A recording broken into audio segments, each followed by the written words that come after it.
भारत में संपत्ति अधिकारों के मामले में लंबे समय से बेटों और बेटियों के बीच असमानता रही है। हालांकि पिछले कुछ दशकों में कानून में कई बदलाव हुए हैं जिनसे बेटियों को भी बेटों के बराबर अधिकार मिले हैं। 2005 में हिंदू उत्तराधिकार अधिनियम में एक महत्वपूर्ण संशोधन किया गया, जिसने बेटियों को पैतृक संपत्ति में बेटों के समान अधिकार दिए। इस लेख में हम भारत में बेटे और बेटी के पिता की संपत्ति में अधिकारों के बारे में विस्तार से जानेंगे। हम देखेंगे कि कानून के तहत उनके क्या अधिकार हैं, पैतृक और स्वयं अर्जित संपत्ति में क्या अंतर है, और हाल के वर्षों में सुप्रीम कोर्ट के फैसलों ने इन अधिकारों को कैसे प्रभावित किया है। Advertisement.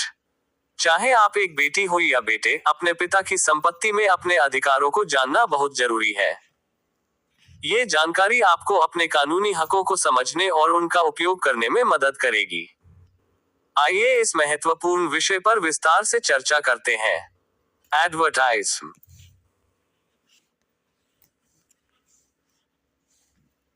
Select to speak. Overview. You home also read. 2T।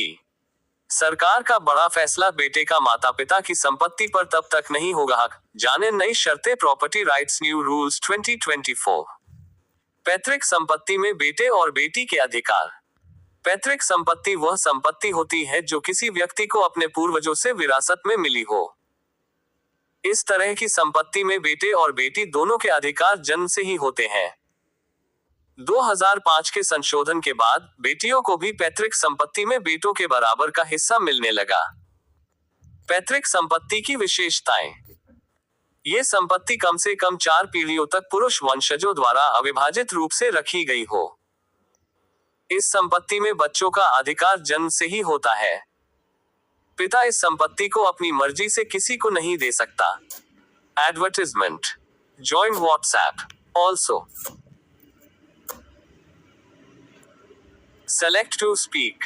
Overview. You home. बेटे और बेटी दोनों को इसमें बराबर हिस्सा मिलता है। 2005 के संशोधन ने बेटियों को सामुदायिक कोपार्सन का दर्जा दिया। इसका मतलब है कि अब वे भी हिंदू अविभाजित परिवार की सदस्य हैं और उन्हें पैतृक संपत्ति में बेटों के समान अधिकार हैं। स्वयं अर्जित संपत्ति में अधिकार। स्वयं अर्जित संपत्ति वह होती है जो किसी व्यक्ति ने अपनी कमाई से खरीदी हो। इस तरह की संपत्ति पर पिता का पूरा अधिकार होता है और वह इसे अपनी इच्छा के अनुसार किसी को भी दे सकता है। Advertisement. Join WhatsApp.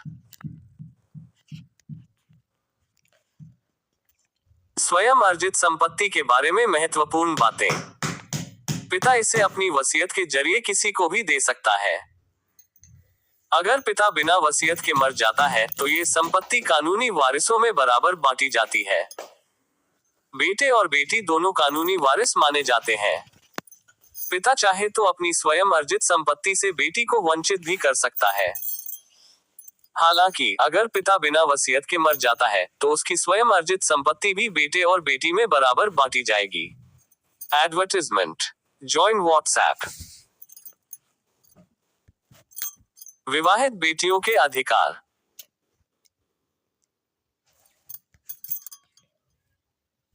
Select to speak. विवाहित बेटियों के अधिकार। पहले यह माना जाता था कि शादी के बाद बेटी दूसरे परिवार की हो जाती है और उसे पिता की संपत्ति में कोई हक नहीं रहता। लेकिन 2005 के संशोधन ने इस धारणा को बदल दिया। विवाहित बेटियों के संपत्ति अधिकार। शादीशुदा बेटियों को भी पैतृक संपत्ति में बराबर हिस्सा मिलता है। उनका विवाह की स्थिति से कोई फर्क नहीं पड़ता। तलाकशुदा या विधवा बेटियों को भी समान अधिकार है। सुप्रीम कोर्ट ने कहा है, एक बार बेटी हमेशा बेटी। Advertisement. Join WhatsApp. Select to speak. 2020 में सुप्रीम कोर्ट ने एक महत्वपूर्ण फैसला दिया जिसमें कहा गया कि विवाहित बेटियों के अधिकार उनके पिता के जीवित रहने या न रहने से प्रभावित नहीं होंगे। इससे बेटियों के अधिकारों को और मजबूती मिली है। Also read. Bihar land survey news. Select to speak. 2005 से पहले जन्मी बेटियों के अधिकार। 2005 का संशोधन लागू होने के बाद कुछ समय तक ये सवाल उठता रहा कि क्या ये कानून पहले से जन्मी बेटियों पर भी लागू होगा। इस मुद्दे पर कई अदालती फैसले आए। 2005 से पहले जन्मी बेटियों के लिए महत्वपूर्ण निर्णय।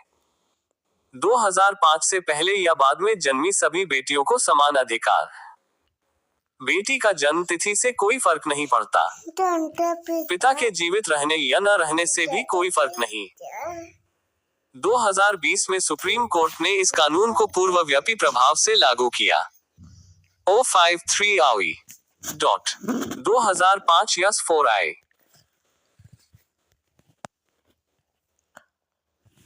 Select to speak.